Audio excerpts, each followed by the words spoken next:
جوان Ja. سکر یک تا Ja. این دو تا Dutta. این سه تا Dutta. صحیح است؟ Säg. ای از شما Sjö. ای از من خوب هستی کاکا؟ شکر الحمدلله. این غوره کجاست؟ قولی قندار دیگه. اوه چی میگی غوره؟ این از قندار آمده؟ قولی قنداره.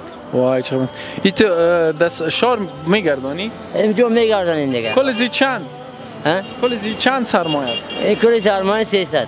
300 باز در روز چند دایت میکنی؟ آه دیگه برابری دیگه.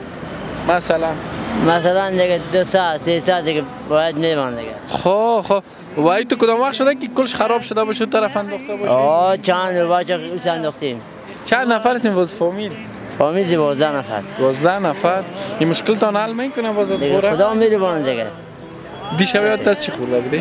دیشب یادت از چی خوردی؟ دینچه دیگه گفته مردم ها چی بگیم یک شیل شده تنده تیز کردن خوردیم دیگه.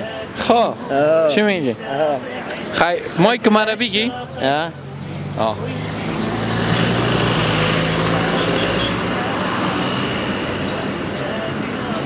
با نظر چند تا غور است؟ حالا دیگه گوشه دیگه نمیفهم. نه بازم نظر نه اینو گفته نمیتونم. نه برو بگو بازم و یک چیز بگو دیگه دیگه باشه 15 دانه. 15 تا؟ 2 4 6 8 9 تا 9 تا اینو باشه پرکه خیلی گفتی که چقدر پر کنی. این حال این 9 دانه را سعی کن. این 9 دانه را جوان کراچی صحیح شد؟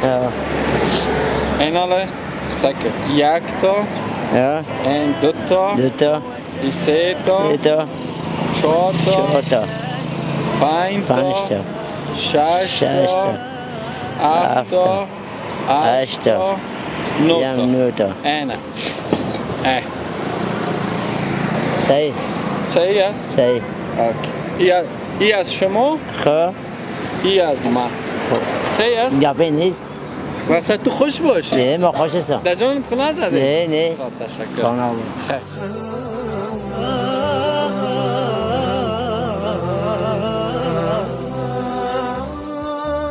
فعمل لجنات النعيم وطيبها أنعم بدار الخلد والرضوان